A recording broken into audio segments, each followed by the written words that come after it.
Bismillahirrahmanirrahim. Assalamualaikum warahmatullahi wabarakatuh. Alhamdulillahirabbil alamin wa bihi nasta'in ala umuri dunya waddin wassalatu wassalamu ala asrafil anbiya'i wal mursalin wa ala alihi wa sahbihi ajma'in. Rabbi shrah li sadri wa yassir li amri wahlul 'uqdatam min lisani yafqahu qawli. Amma ba'd. Bapak-bapak, ibu-ibu, jamaah tarawih Masjid Raya Borobudur, alhamdulillah malam hari ini kita telah sampai kepada malam ke-16 ibadah tarawih. 15 hari kita sudah berpuasa, insyaallah kita termasuk golongan yang menurut baginda Rasul, ghufira lahu ma taqaddama min dzambi. Amin amin ya rabbal alamin. Bapak Ibu, langsung saja saya melanjutkan kultum saya yang sebelumnya. Saya sudah paparkan terkait dengan imkanur ru'yatul hilal, kemudian saya sampaikan tentang waktu-waktu sholat. Nah sekarang sambungan juga dari waktu-waktu sholat itu. Bapak Ibu, kenapa sholat itu menjadi penting? Khususnya sholat yang fardhu ain, zuhur, asar, maghrib, isya, subuh. Kita ketahui bahwa Rasulullah SAW bersabda dalam hadis riwayat Bukhari nomor 8. An Abi Umar radhiyallahu anhu qala Rasulullah sallallahu alaihi wasallam buniyal Islamu ala khamsin. Ini kita sering dengar ya, bahwa Islam itu dibangun atas 5 hal. Syahadati alla ilaha illallah wa anna Muhammadar Rasulullah. Syahadatain. Kemudian wa iqamis shalah, dirikan salat, wa itaiz zakat, tunaikan zakat, wal hajj, berhaji, wa shaumi Ramadan, dan berpuasa di Ramadan. Jadi salat itu dasar dari berdirinya Islam. Kemarin sudah kita bahas bahwa salat yang kita lakukan menurut surah An-Nisa di ayat 103, A'udzubillahi minasyaitonir rajim. Bismillahirrahmanirrahim. Inna sholata kanat 'alal mu'minina kitaban mawquta. Shadaqallahu al-ayat. Bahwa salat itu adalah kewajiban yang ditentukan waktunya atas orang-orang yang beriman. Jadi sudah tahu salat itu adalah dasar dari Islam, ya, dari 5 dasar tadi itu. Dan waktunya sudah ditentukan. Ya. Nah ini saya mengulang supaya kita ingat dengan paparan saya minggu lalu, bahwa Rasul itu diajarkan oleh Sayyidina Jibril terkait dengan waktu-waktu pelaksanaan sholat fardu, ya, supaya kita sering ingat nih. Agak panjang hadisnya. Amani Jibril alaihissalam indal baiti maratain, gitu kan, bahwa sesungguhnya Jibril sudah mengimami aku 2 kali di rumah, kata Rasul. Wasalli biya zuhri, yaitu salat zuhur, hina zalatis syamsu wa kanat qadar asy-syaraq, yaitu saat mulai matahari dari atas dan sedikit mencondong ke barat.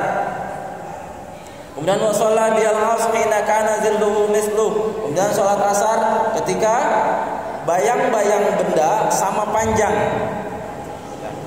Kita ulang lagi nih. Wa shalla biya ya'nil maghrib hina aftaru shaim, kemudian salat maghrib pada saat orang berbuka puasa. Wa shalla biya isya hina ghabil syafaq, kemudian salat isya sampai hilangnya mega merah, ketika hilangnya mega merah. Jadi mega merah hilang, isya mulai. Wa shalla bil fajr hina ghurumit ta'am wa syarabu 'ala siyam falama, kemudian pada saat itu sholat fajar, sholat subuh, hina, ketika harumat ta'am wa syarab, diharamkan makan dan minum bagi orang berpuasa. Ketika jadi jatuhnya imsak, baru sholat subuh. Falama kanal ghad, kemudian besoknya diulang lagi, sholat bial zuhur, sholat zuhur, hina kana zilluhu mislu, yaitu sholat zuhurnya beda lagi sama yang kemarin, yaitu pada saat justru bayangan benda sama panjang sama bendanya. Jadi pada saat kemarin itu sebenarnya sholat asar, ini hari ini sholat zuhur. Ya, beda nih di hari kedua. Wa shalla bil asr hina kana zulhu mislai, kemudian sholat asar ketika bayangan benda 2 kali dari panjang benda. Jadi sudah agak sore menjelang maghrib. Jadi di hari keduanya justru beda sama hari pertama. Wa shalla bil maghrib hina aftar shaim, salat maghribnya sama seperti pada saat waktu orang-orang puasa berbuka. Wa shalla bil isya, kemudian salat isya ila sulusil lail. Di hari kedua salat isyanya sepertiga malam. Jadi yang pertama saat mega merah hilang, tapi di hari kedua saat sepertiga malam. Wa shalla bil fajar, kemudian salat subuh fasfar, saat matahari mulai terang. Nah, summa stafaq ilayya, kemudian Jibril menoleh padaku, faqal ya Muhammad, katakan ya Muhammad, haza waqtul anbiya min qablik, inilah waktu-waktu salat nabi-nabi sebelum kamu, wal waqtu ma baina hadaini wal waqtain, dan waktu batasannya adalah di antara dua waktu itu. Nah, ini sampai harus keluar di luar kepala nih hadis. Jadi batasan waktu itu awalnya tadi sama di antara dua waktu tadi. Itu adalah waktu-waktu sholat. Nah, terus gimana kalau sholatnya kita awal waktu atau akhir waktu jadinya kalau kayak gitu? Kalau udah diatur seperti itu kan durasinya, apakah boleh kita sholat di akhir waktu? Pertanyaannya kan gitu. Minggu lalu saya sudah bahas hadis riwayat Bukhari nomor 7534. Itu yang Ibnu Mas'ud bertanya, ya Rasul, sa'altu Rasulullah sallallahu alaihi wasallam, ayyul a'mal fadl, apa amalan yang paling afdol? Qala sholatu ala waqtiha, salat di awal waktu. Jadi ada waktu salat, ya, ada awal waktu dan batasan akhir waktu, tapi yang diutamakan di awal waktu. Lalu gimana kalau sholatnya menunda waktunya? Boleh atau tidak? Ini pertanyaannya. Ya. Menunda waktu sholat sampai hingga akhir waktu itu boleh nggak? Loh, sekarang kalau kita mau nunda sholat tapi kita nggak tahu kapan awal sholat, kapan akhir sholat nih. Kan repot. Kita mau nunda sampai kapan? Zuhur, matahari condong sedikit, jam 12 kurang atau 12 lewat. Apakah akhir waktu zuhur pas waktu sholat asar? Tidak. Di antara yang tadi, berarti sekitar jam 2-an. Jadi kalau kita sudah tahu, nggak ada tuh sholat zuhur jam 2:30, apalagi jam 3 kurang. Awal waktunya jam 12, akhirnya sekitar jam 2-an ketika matahari sudah mulai memanjang. Karena di antaranya kan, bukan akhir. Tapi apakah boleh kita sholat di akhir? Jumhur ulama mengatakan berdasarkan beberapa hadis Rasulullah, boleh ya kita melaksanakan sholat hingga akhir waktu, itu boleh. Boleh. Terutama untuk waktu-waktu yang ada dua waktu nih yang disunahkan bahkan. Tapi balik lagi ini diketahui tapi pelaksananya kembali ke kita. Yang pertama, sholat isya itu menurut jumhur atau mayoritas ulama itu disyariatkan diakhirkan. Jadi tidak di awal waktu, di akhirnya ya tadi tuh ila sulusil lail, di antaranya kita jam 10, jam 11. Tapi saat itu hadis itu diriwayatkan tujuannya adalah untuk mengumpulkan sahabat-sahabat Nabi agar bisa sholat berjamaah. Karena kan waktunya maghrib pendek ya. Kemudian isya agar sahabat-sahabat Nabi bisa berkumpul dulu baru berjamaah. Kemudian ada sholat yang kedua, yaitu sholat zuhur. Jika cuacanya begitu panas, maka disunahkan untuk diakhirkan.